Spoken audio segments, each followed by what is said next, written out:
Welcome back to the Career Jigsaw podcast. I'm your host, Tony Volpicello, and I'm absolutely thrilled you joined us today. We're kicking off a special series where we are revisiting some of our foundational episodes, and I'm really excited to bring you this one from the vault. For me, it's hard to believe how far we've come since we first started, and it all began with this episode that tackled the task most people absolutely dread. You know the one I'm talking about, that necessary evil when you're looking for a new opportunity or just updating your professional story. That's right, we're talking about resumes. Our very first episode was titled, fittingly, I Love Writing My Resume, Said No One Ever, because let's be honest, who does? In this episode, we dove into how to approach it with a little more courage and a lot less pain. We shared some practical tips and shifted the perspective on what your resume really is. Not just a dry list of facts, but a powerful tool to showcase your skills and potential. So whether you're a long-time listener or this is your first time joining us, this episode is a fantastic place to start or restart. So let's jump back to where it all began. Here is the very first episode of the Career Jigsaw podcast. I love writing my resume, said no one ever.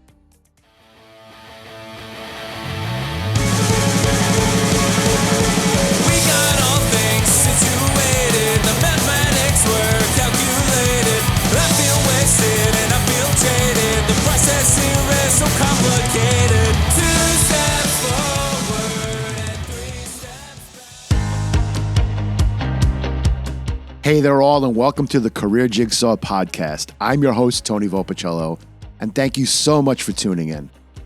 So you did tune in. Why should you continue to listen? What makes us a little different? Well, there are three things that I think separate us. First, we have a ton of experience. Me and my team literally have hundreds of years of experience hiring thousands of people.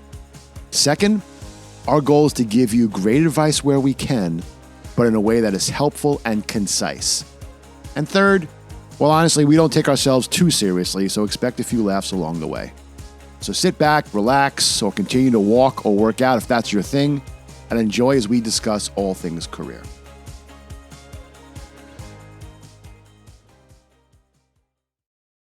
Hello all, and welcome to the very first episode of the Career Jigsaw podcast, the podcast where we help you put the career puzzle pieces together.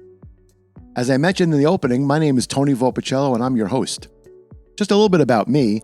I worked in financial services for 35 years, started from very humble beginnings, was fortunate enough to work with and for some amazing leaders, and have hired and developed a ton of people along the way.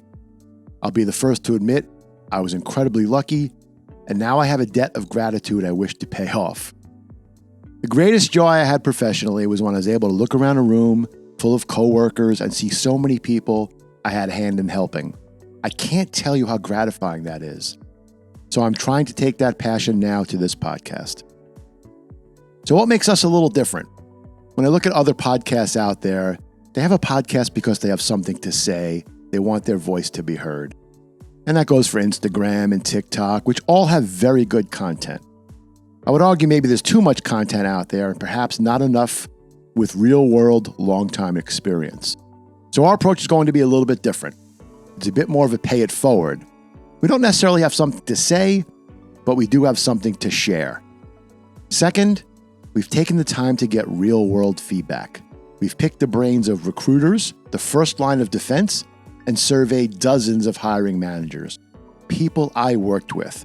It'll be so interesting to be able to hear from both of those groups. So ultimately, who is this podcast for? Well, it's for first-time job applicants, existing employees looking to further their career, and also hiring managers. Our goal is to give you value-added content with every episode. So where will our focus be? Well, in preparation for this podcast, we took a look at things that can cause career stress. And what we learned wasn't surprising, but it will help us focus. Stress areas included work-home-life balance, career advancement, stress and burnout, communication and conflict resolution, and job satisfaction and fulfillment. So these are the areas we will strive to help. So what can you expect from us? Well, three things. First, real-world experience and recommendations. and we will try to keep it real. So you'll hear me say a lot, this is what it sounds like, or this is what it should look like. The goal here is to take something conceptual, break it down, and give you examples that are specific and actionable. Second, topics that matter. We've researched what keeps applicants, employees, and managers up at night, and we'll bring those topics here for discussion. A few of those topics that we will discuss in upcoming episodes include how to manage your manager, and yes, there are ways to do this. How to make AI work for you in your career. Sunday night stress and how to relieve it. How to replace interview nerves with strong confidence. How to make a mentorship work for mentors and mentees, and so much more. And third, well, we won't be perfect. Perfect is the enemy of the good. And listen, you won't hear me say too many stuffy quotes, but that's a good one. So thank you, French philosopher Voltaire, for that. We'll try to keep it real, we'll try to keep it relevant, and we'll try to keep it concise. Every episode will be 20 minutes or under. Every episode will be recapped with no more than 3 solid takeaways. Every episode will have a 1-page recap on our website, and we'll build future episodes around your feedback. So let's kick off today's episode with a quote of the day to get our heads in the right space. If it excites you and scares you at the same time, it probably means you should do it. All right, enough background and setting the stage. It's time to dive in. So I've got a pop quiz for you. How does a recruiter meet you without meeting you? The answer is the word of the day, resume, which comes from the French for summary. I didn't know that till researching for this episode, and I've gone to a French reference twice now. But again, the word of the day is resume. You know, when you think about it, the resume is just a piece of paper, but this damn thing has a ton of power. It's how a company, quote unquote, meets you for the very first time. And what do you do when you go for a job? You apply and you upload the resume. That brings me to my second quote of the day. I love writing my resume, said nobody ever. Yes, resumes are not the sexiest topic in the world, and one that sometimes gets too little focus, but other times is weighed way too heavily. So we'll try to strike the right balance here. And while we're talking about resumes, let's talk a bit about cover letters. And I have to tell you, I learned a ton from surveying hiring managers around cover letters. Crazy fact of the week. Most hiring managers and recruiters barely, if at all, read your cover letter. So knowing this, it's time to make a choice about cover letters. Your first choice, make it worth reading. Well, if you're going to do it, make it worth your while. So really think about both the content and the layout. And there's plenty of Instagrams out there with really great advice on how to make your cover letter pop. So if you want to make your cover letter stand out, go take a look. But if you decide your cover letter is not worth it, then that leads me to your second option. Cut your losses and move on. Put your energy into your resume. So both of these choices have their place. You need to strike a balance of where you want to put your time and energy. Now it's time for this week's rhetorical question.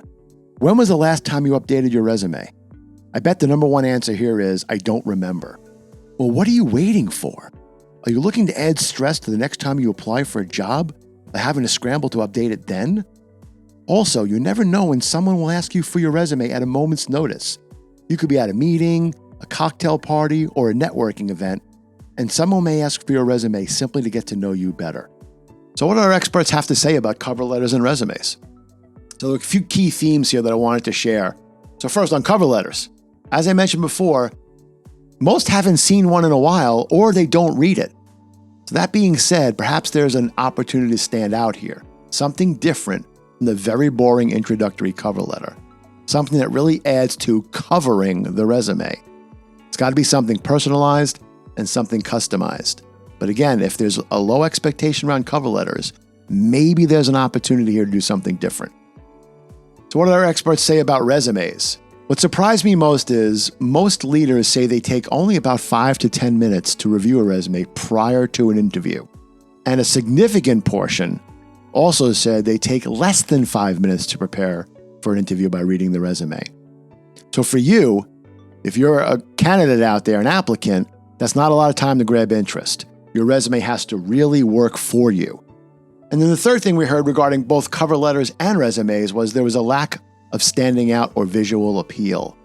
So again, they all look the same. So think about your cover letters, your resumes. How do you get them to stand out? How do you make them separate you from everybody else and look a bit different? So let's stay on resumes here for a bit more. We also asked our team what resume pet peeves did they have. So here's some of what they told us, few key themes. First, mistakes matter. Typos are the absolute worst. Showing a complete lack of attention to detail was a big pet peeve, and they also believe this attention to detail, or lack thereof, would carry over into the actual job. By far, this was the number one pet peeve. Second pet peeve, resumes were too long. You need to strive for a one-pager. No one reads page 2 and beyond. Don't distract the interviewer with volume. When I looked up the definition of resume, I was surprised to see how many times the word short appeared. 1 to 2 pages, otherwise the story ain't worth telling.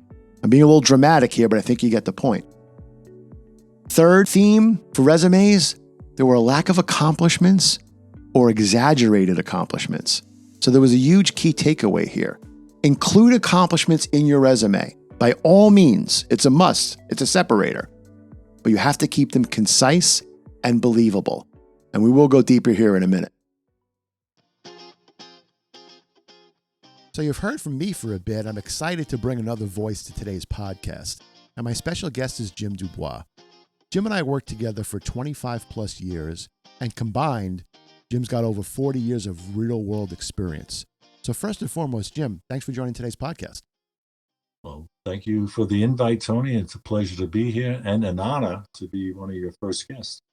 Thanks, Jim. So let's dive right in.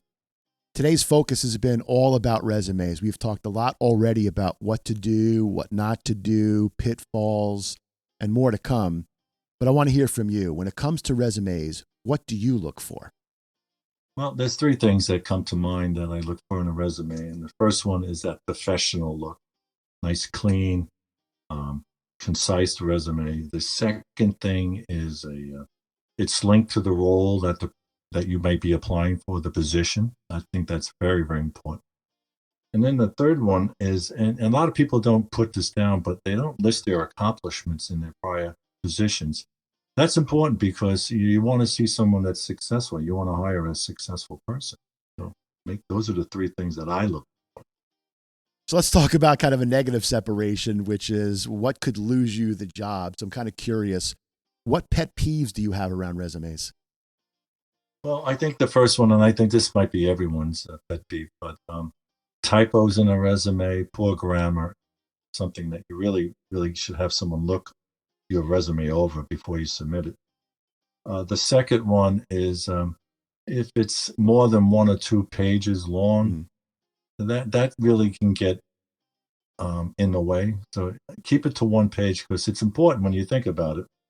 When people are reviewing resumes, myself included, is you really don't have time to go looking through a resume that's 3 pages long when you're looking at possibly 100 potential candidates. And then the third one would be it not being concise, which addresses that being too many pages. Yeah, I love that point you made around being able to narrow down the candidate pool from 100 to 10 you're going to interview. And I don't think our listeners always understand the power of the resume. This is a piece of paper that is being evaluated before you ever meet the recruiter or the hiring manager like yourself. Exactly. All right, so we talked a little bit about how to make a resume stand out and make it maybe memorable. Your resume could also work against you. So I'm kind of curious if you have any memorable or what I might call a bad experience around a resume. Any examples or any stories you want to share? Yeah, I'll share one. I might have even showed you this particular resume. I don't recall, but it was a resume. People use their email addresses on their applications as a form of how to get in touch with. And the person that had the email address something like Hot Mama Mary at AOL.com or something like that. I don't recall. But it was like, wow, that's not a good way to really project yourself. So I would stay away from that. I would just use your first name, your last name, and at gmail.com or whatever service you use. Great point. That was a pretty cool. Yeah. It's a great specific example of how you can kind of step on a landmine when it comes to your resume. Hey, so Jim, I'm going to wrap up here. First and foremost, thank you so much for making the time today. Really appreciate you being on the very first podcast. And I guarantee you we're going to ask you back for future episodes. Well, I look forward to it.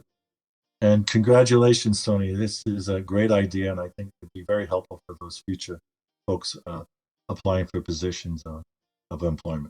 Great job. Thank you, my friend. I really appreciate it. So, team, you can see that resumes matter. It may not get you the job, but surely could lose you the job. So what is the real goal of the resume? Well, there are two that go hand in hand. Achieve separation and land me an interview. I need you to really understand this. It's important. Because here's what your resume isn't: a job application. Again, the mission of your resume: achieve separation and land me an interview. So let's talk about separation. Well, does your resume stand out from others? And here's how I want you to think about it to make it real. Think about a recruiter with 100 applicants for a job. How will they quickly narrow that down? Well, the first way they'll do that is side-by-side comparisons. They'll line these resumes up and try to figure out which ones are the ones that should go from an applicant pool to a candidate pool. And we'll tell you how to do this separation in a few minutes. But how do you know if separation worked? Well, it leads to goal number 2. It's why they go hand in hand. The resume landed me an interview. The real goal of the resume is to get you in front of the recruiter and then eventually the hiring manager. Again, it's not a job application. Your resume is the blind date with the goal of getting you a second date. Again, achieve separation and land me an interview. Now let me share with you a resume standout story that I had. A few years ago, I had an interview scheduled for later on in the week, and Tuesday morning, a couple days before the interview, I received a FedEx package to my office, and it was from the candidate I was interviewing later on in the week. I opened up the package, and it included a 30, 60-day, 90 action plan, which is nothing more than what would I do if I got the job in the first 30 days, the first 60 days, and the first 90 days. And also included a cover letter and a resume. The cover letter was very specific to the company, to the role, and it was addressed to me personally. And then the resume had the candidate's photo and color logos from the school they attended and their previous employers. I have to tell you, this package was impressive. I could not wait to meet this candidate. So I just wanted to share with you quickly the real-life impact this process could have on a hiring manager. So let's go a little bit deeper into resumes. There are 3 key areas of a resume that must get your attention. You must focus on them: look and feel, content, and customization. So first, look and feel.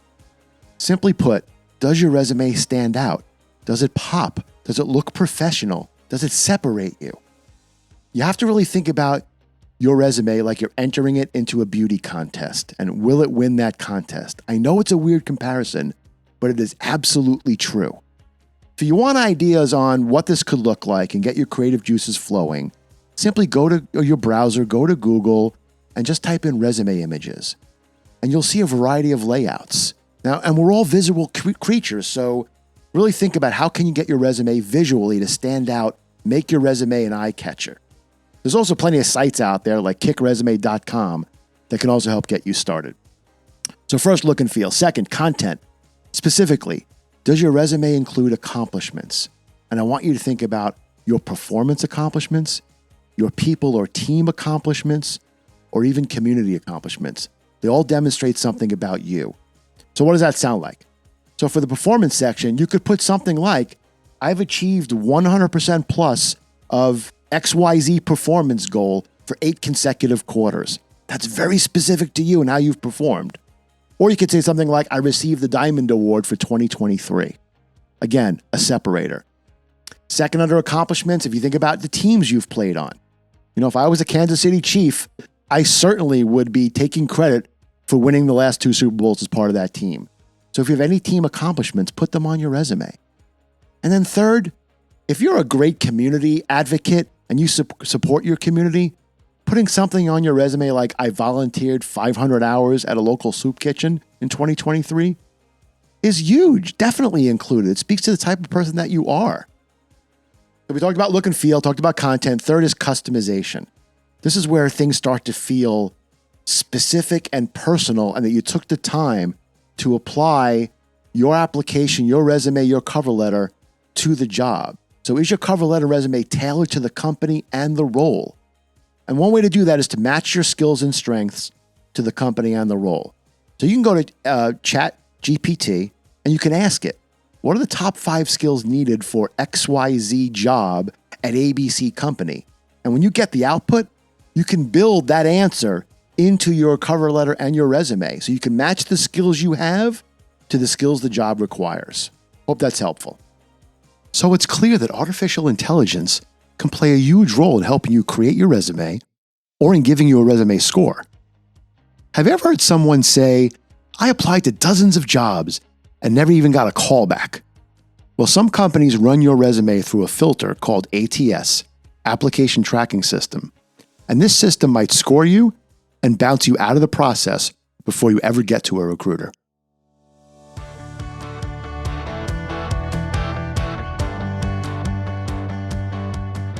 All right, also, it's time to wrap up our first episode.